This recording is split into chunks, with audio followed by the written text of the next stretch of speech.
بسم اللہ الرحمن الرحیم۔ السلام علیکم، میں ہوں سیدہ فاطمہ۔ آج ہم بات کریں گے کالے جادو کی۔ اکثر سننے میں آتا ہے کہ فلاں آدمی پر چوکی چھوڑ دی گئی اور اب اس کا بچنا مشکل ہے۔ تو کیا چوکی چھوڑنے کی کوئی حقیقت ہے یا خواہ مخواہ والی بات ہے جو عوام میں پھیل گئی ہے؟ اس کا جواب یہ ہے کہ چوکی سے مراد یہ نہیں ہے کہ لکڑی کی کوئی چوکی یا تخت کسی کے خلاف چھوڑ دیا جاتا ہے، بلکہ سفلی اور گندے عمل کے ذریعے خطرناک حملہ کیا جاتا ہے۔ اس کو چوکی چھوڑنا کہتے ہیں۔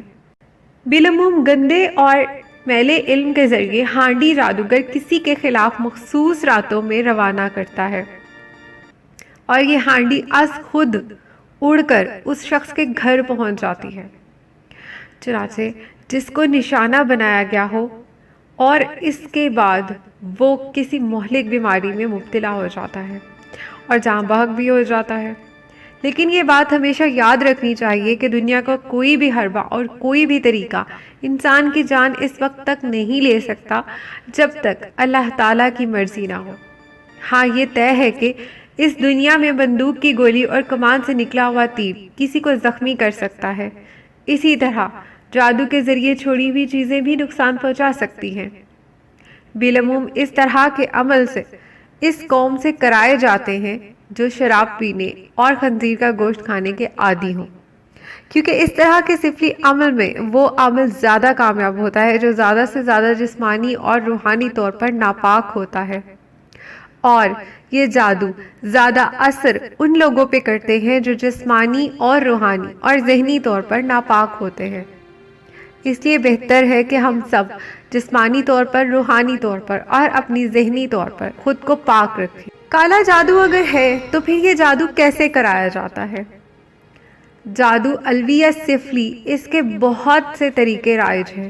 تقریباً سبھی طریقے شرعاً حرام ہیں۔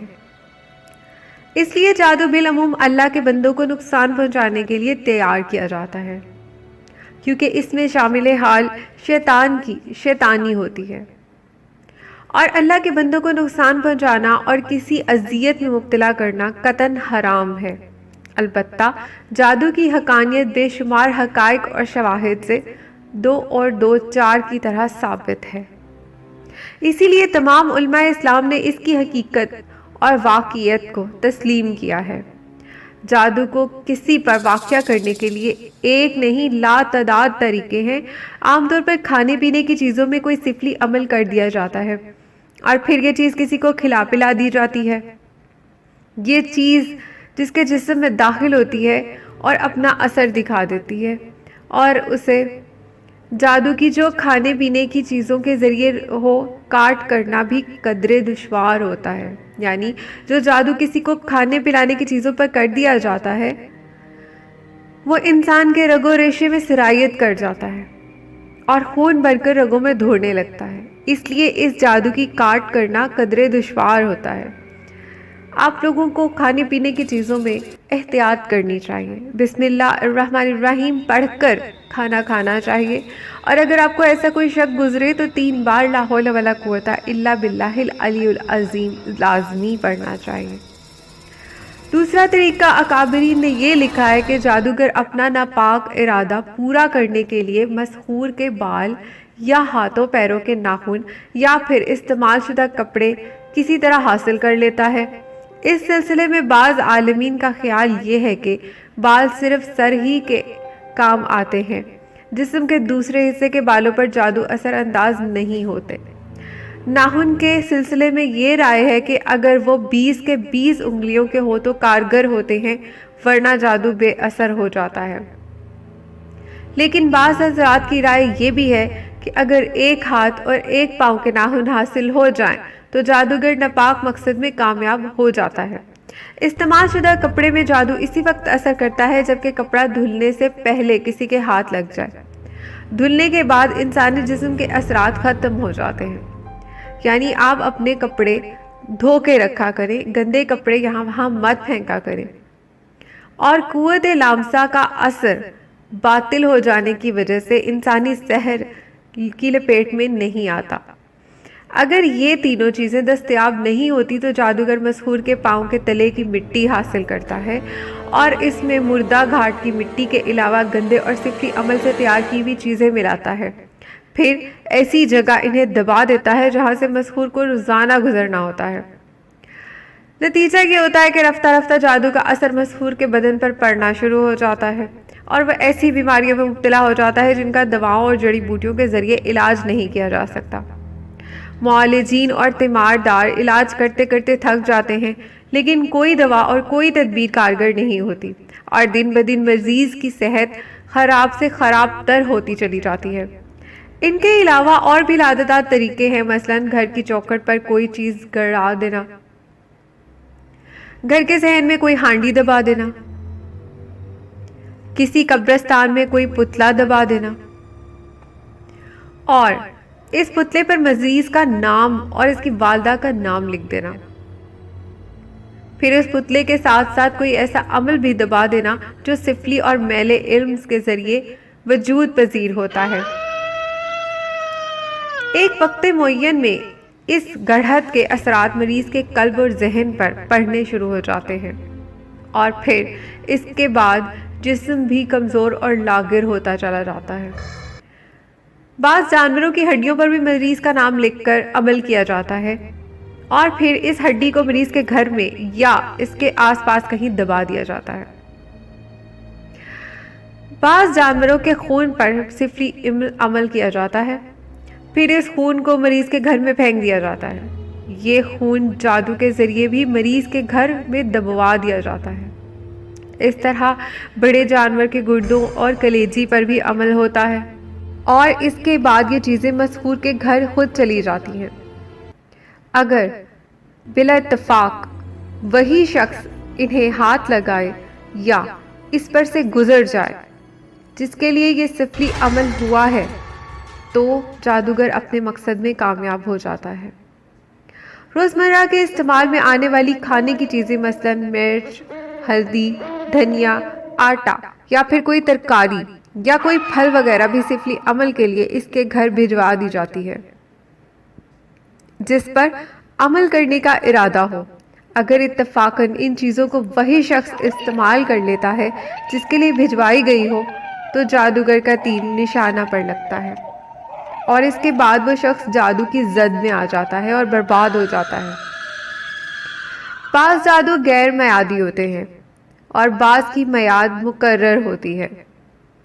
جس کی میعاد 40 دن کی ہوتی ہے، اگر اس دوران مریض کا علاج کرا لیا جائے تو عمل کٹ جاتا ہے اور متاثرہ انسان خطرے سے نکل جاتا ہے، لیکن اگر میعاد پوری ہو گئی ہو اور کوئی ڈھنگ کا روحانی علاج نہ ہو سکا ہو تو مریض کی قوت دفاع گھٹتے گھٹتے کم سے کم ہوتی چلی جاتی ہے اور جسم پر ضعف اور مردنی طاری ہو جاتی ہے۔ نیز جادو انسان کا روزگار بھی متاثر کرتا ہے، کیونکہ جس کے لیے کیا جاتا ہے اس کی زندگی کا ہر گوشہ متاثر ہوتا ہے۔ صرف اس کی جان ہی نشانہ نہیں بنتی بلکہ اس کا مال بھی نشانہ بنتا ہے، اور جو وقت گزرتا جاتا ہے اس کی صحت گرتی چلی جاتی ہے اور اس کا روزگار بھی تباہ و برباد ہوتا جاتا ہے اور کبھی کبھی مریض جاں بحق بھی ہو جاتا ہے۔ بعض لوگ یہ کہتے ہیں کہ موت اور زندگی کا مالک اللہ ہے، اور جب یہ بات مسلم ہے کہ موت تب ہی آئے گی جب اللہ تعالیٰ چاہے گا، پھر کسی کے مارنے یا کسی جادو سے کیسے کوئی مر سکتا ہے؟ یہ بات بظاہر بہت خوشنما اور کرین عقیدہ معلوم ہوتی ہے، لیکن حقیقتاً اس بات میں صرف اتنا ہی دم ہے کہ ہر جان کا مالک اللہ تعالیٰ ہے۔ اسباب و علل کی اس دنیا میں جب کوئی شخص اچھا ہو اور اس پر کوئی چاقو، چھری، خنجر، تلوار، کسی بھی تیزدھار آلے سے یا جدید ہتھیار سے وار کرے تو اس کی جان چلی ہی جاتی ہے۔ اسی طرح جادو کے وار کا اثر ہوتا ہے۔ یہ جادو بے اذن اللہ انسان کو ضرر پہنچاتا ہے اور کبھی کبھی جان بھی لے لیتا ہے، اور صحیح بات یہ ہے کہ جس کی موت طب تقدیر نے سحر کے ذریعے لکھ دی ہو، اس کی موت سحر کے ذریعے ہی واقع ہوتی ہے، خواہ وہ سحر کو نہ مانتا ہو۔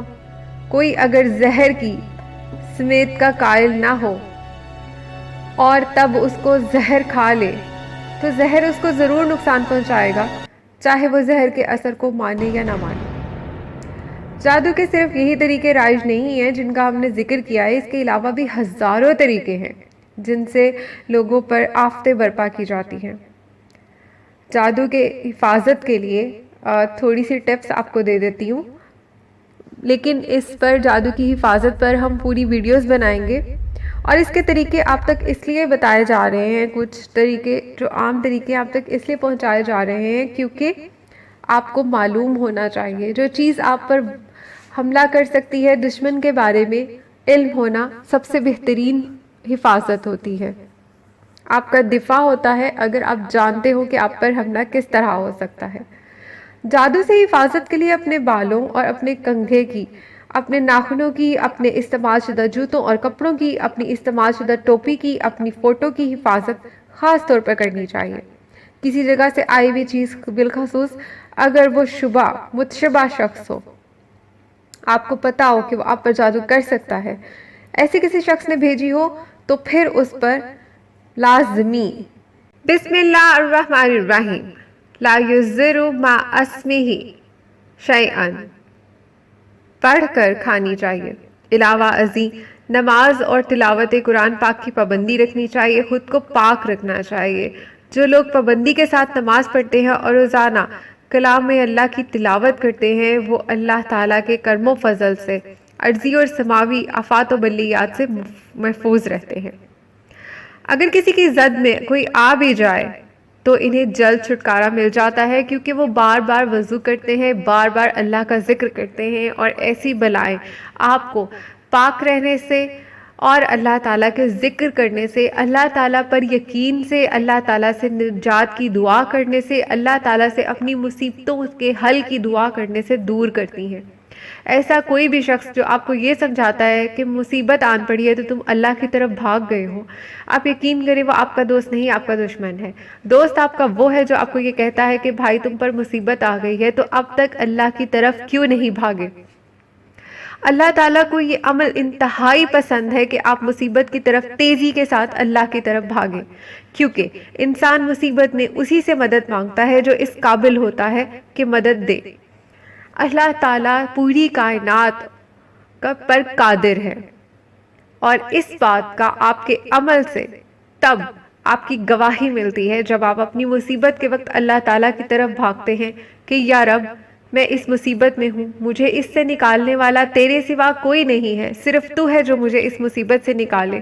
تو اے میرے رب، اے میرے مالک، میں تیرے پاس واپس آ گیا ہوں، لوٹ آیا ہوں، اب مجھے اس مصیبت اور عذاب سے نکال جو شاید کہیں میرے ہی اعمال کی وجہ سے مجھ پر نازل ہو گئی ہے۔ اپنے آپ کو اللہ تعالیٰ سے قریب رکھیے۔